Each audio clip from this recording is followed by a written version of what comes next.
We used to lead the world in college graduation rates one generation ago. Today we're 16th. We're 16th. So it's interesting, we haven't dropped. We've flatlined, we've stagnated, and many other countries have passed us by. They are out educating, they're out innovating, they're out investing, and you wonder why we're struggling a little bit economically. President Obama once said, I remember in a meeting, if we don't out-educate other countries, we're not going to be able to out-compete them. Yeah. At a time of high unemployment in our country, we actually have over 2 million high-wage, high-skilled jobs that are going unfilled. And people don't really understand that. You in the business world get that.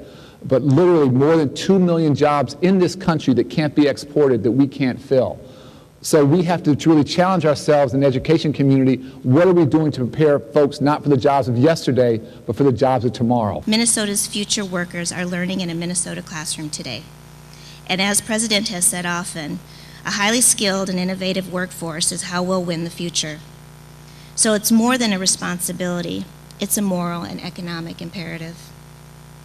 That we find ways to help each child reach his or her highest potential and ensure that everyone is well prepared for college, career, and life. And when I get around the state, one of the things that I heard, especially the last 6 months, and I so commend the governor for working on this, is we have job openings.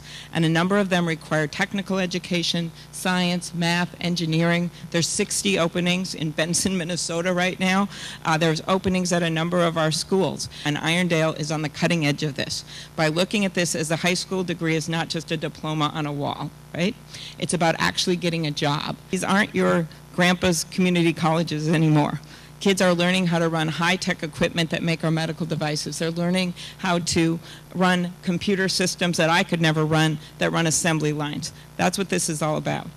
We need to be a country that makes stuff again, that invents things, that exports to the world. Jobs is the future. I went up to Thief River Falls recently, and Arctic Cat there, which is a major employer, they need people who teach they need mechanical draftsmen.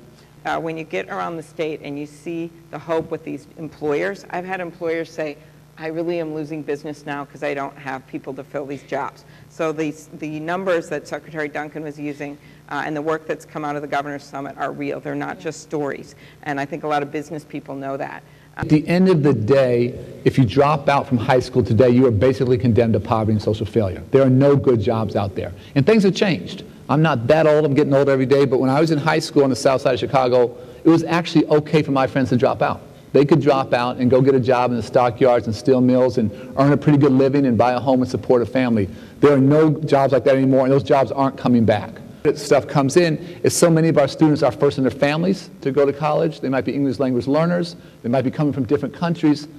They might be doing very well academically, but they think college isn't for them. They think it's for rich folks, for somebody else. And that exposure, that experience, whether it's dual enrollment, dual credit, AP classes, the IB curriculum, whatever's accelerating, raising the bar, raising expectations, and helping young people in 9th and 10th and 11th and 12th grade understand that college really is for me, and actually I can thrive there because I'm getting a college class now. Think of the boost in confidence for that young person, first in their family, as a sophomore, junior, getting a college credit and getting a B in that class, saying, guess what? I can fit in this world. I can be successful.